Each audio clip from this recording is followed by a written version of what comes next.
सन 1862 में एक British chemist ने नाइट्रिक एसिड और सल्फ्यूरिक एसिड के कॉकटेल में कॉटन फाइबर को डिसॉल्व करके एक बहुत ही क्रांतिकारी, एक बहुत ही रेवोल्यूशनरी मटेरियल डिज़ाइन किया, जिसको उस केमिस्ट ने नाम दिया पाकेजीन। और ये जो पाकेजीन मटेरियल उन्होंने डेवलप किया, ये सिर्फ एक रिवोल्यूशनरी और कूल मटेरियल नहीं था। सिर्फ इस पाकेजीन मटेरियल के बनने से कई सारी जो प्रॉब्लम्स थी वो रिज़ॉल्व हो सकती थी, वो रिज़ॉल्व हो रही थी। जैसे कि बालों के कंघे के लिए आप जो मटेरियल यूज़ करते हैं, आप उसमें किसी के जानवर की हड्डियाँ या जानवर की स्किन का यूज़ करते थे, आइवरीज़ का यूज़ करते थे, जो टॉर्टॉइस की शेल्स होती हैं उसका यूज़ करते थे। और इन सब का रिप्लेसमेंट बन के आया पाकेजीन। क्योंकि ये जो मटेरियल उन्होंने डेवलप किया था, ये सिर्फ एक ऐसा मटेरियल था जहाँ पे वो बिल्कुल किफ़ायती था और क्रुएल्टी फ्री था। और तभी से पाकेजीन जाने लगा दुनिया का पहला मैन्युफैक्चर्ड प्लास्टिक। और जैसे जैसे इंडस्ट्रियलाइजेशन बढ़ता गया, वैसे ही ये जो फुली सिंथेटिक प्लास्टिक था, इसने अपना सेंटर स्टेज ले लिया। और उसी तरीके से अर्ली जो 1990s के दौरान में एक और जो मटेरियल था उसने जन्म लिया, जिसको हम बोलते हैं बेकेलाइट, जिससे हमारे जो टेलीफोन्स की जो बॉडी होती है, रेडियो की जो बॉडी होती है, कई सारे आर्ट डेकोर में भी ये बेकेलाइट यूज़ होने लगा था। और जस्ट इमेजिन, जहाँ पे आपको जानवरों की चर्बी का यूज़ करना पड़ रहा है, जानवरों की चमड़ी का यूज़ करना पड़ रहा है, जानवरों की शेल्स का यूज़ करना पड़ रहा है, और वहाँ पे आपको एक क्रुएल्टी फ्री रिप्लेसमेंट मिल गया है, तो सबको ऑलमोस्ट यही लगा कि there is no replacement for this, और किसी चीज़ की ज़रूरत ही नहीं है। और अभी मैं अगर इमेजिन कर लूँ कि बेकेलाइट प्लास्टिक सब हमारी इस इन्वायरमेंट से भी गायब हो जाए, तो आधी चीज़ें शेपलेस हो जाएंगी। वैसे ही उस दौरान भी सबको लगा कि अब किसी और चीज़ की ज़रूरत ही नहीं है। जो आपके इन्वायरमेंट में मेजर चीज़ें हैं, जैसे कि फ़ोन हो गया, जो बड़ी बड़ी चीज़ें हैं, उनका जो रिप्लेसमेंट था बेकेलाइट, वो आ गया था। अगर अब किसी को मार्केट जाना है, कोई सामान कैरी करना है, तो बेकेलाइट के थैले, बेकेलाइट का कैरी बैग तो बना के लेके नहीं जाएगा। तो जैसे कि आविष्कार की जननी होती ज़रूरत, तभी कुछ ऐसी चीज़ होती है जब ब्रिटेन की इंपीरियल केमिकल इंडस्ट्री में लोग दो मटेरियल्स को कंबाइन करने की कोशिश करते हैं। उस एक्सपेरिमेंट में वो फेल हो जाते हैं, पर जो एक्सपेरिमेंट फेल होता है उसका जो रिज़ल्ट निकल करके आता है वो होता है पॉलीथीन।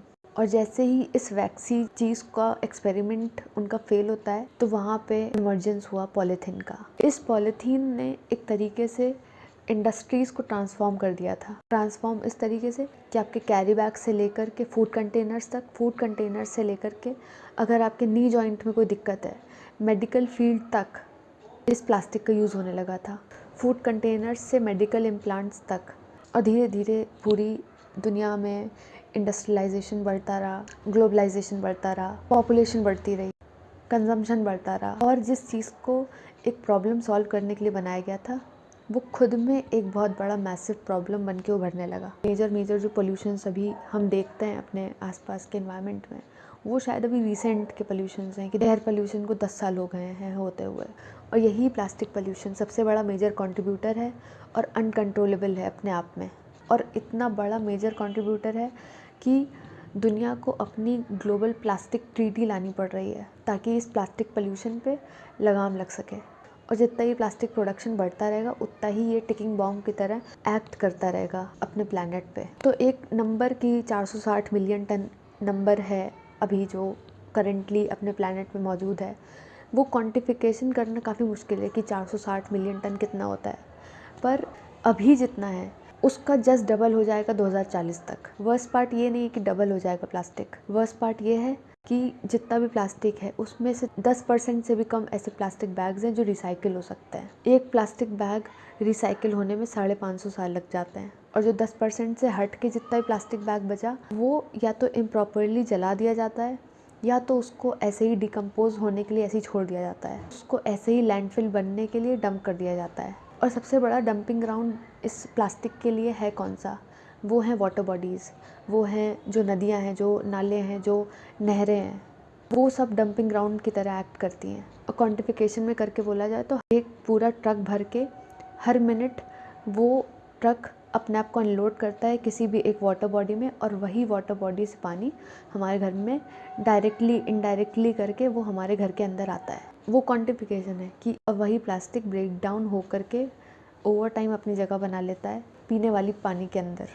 और ओवर टाइम वो माइक्रो प्लास्टिक्स हमारे पीने के पानी में आते हैं और वही माइक्रो प्लास्टिक्स वाला पानी हम कहीं ना कहीं कंज्यूम कर रहे होंगे। माइक्रो प्लास्टिक्स ह्यूमन प्लेजेंटा में, सीमेन में, इवन ब्रेस्ट मिल्क में भी पाया गया है। अभी तक प्लास्टिक्स का कोई भी मैनेजमेंट, ट्रीटमेंट नहीं ईजाद हो पाया है और प्लास्टिक वेस्ट इतना लिटरली बढ़ चुका है कि आने वाले टाइम में घर जो भी बनेंगे वो प्लास्टिक हीप्स के ऊपर बनेंगे। जो प्लास्टिक का कूड़े का ढेर होता है उस पे घर बनेंगे। कुछ डेवलप्ड कंट्रीज़ हैं जो प्लास्टिक प्रोडक्शन को कट करने की बात करती हैं ताकि जो सिंगल यूज़ प्लास्टिक है वो फेज़ आउट हो सके। सिंगल यूज़ प्लास्टिक मतलब कि जो प्लास्टिक की कटलरी यूज़ होती है, जैसे डिलीवरी के लिए जो प्लास्टिक का यूज़ होता है। पर कुछ कंट्रीज़ सिंगल यूज़ प्लास्टिक को फेज़ आउट करने के लिए मानेंगी, पर कुछ कंट्रीज़ होंगी जो इस प्लास्टिक ट्रीटी पे ऑन बोर्ड नहीं होंगे क्योंकि उनका जो मेजर प्रोडक्शन है, जो उनकी इकोनॉमीज मेजरली डिपेंडेंट है, वो ऑयल प्रोडक्शन पे है, प्लास्टिक प्रोडक्शन पे ही डिपेंडेंट है। अब सारी डेवलप्ड कंट्रीज़ फेज़ आउट करने में लग जाएंगी और ये कंट्रीज़ जो होंगी जो डेवलपिंग फेज़ में चल रही हैं वो इस ट्रीटी पे कभी ऑन बोर्ड हो ही नहीं पाएंगे। और उनके हिसाब से प्लास्टिक प्रोडक्शन कोई भी इशू नहीं है, उनके हिसाब से जो प्लास्टिक का डिकम्पोजिशन है वो एक इशू है क्योंकि प्लास्टिक को डिस्पोज करने के तरीके अभी तक ईजाद नहीं हो पाए ढंग से। उनका पॉइंट बिल्कुल सिंपल है कि प्लास्टिक जितने भी उसके रिप्लेसमेंट है, जैसे कि मेटल है, ग्लास है, कोई भी उसको पूरी तरीके से रिप्लेस नहीं कर पाएगा क्योंकि प्लास्टिक कंपैरेटिवली काफ़ी हल्का है ग्लास के मुकाबले, मेटल के मुकाबले। तो इसीलिए जितनी भी रिच कंट्रीज़ हैं, डेवलप्ड कंट्रीज़ हैं, उन्हें अपना फंड्स को पूल करना पड़ेगा ताकि डेवलपिंग कंट्रीज़ के ऊपर इम्पैक्ट कम पड़े।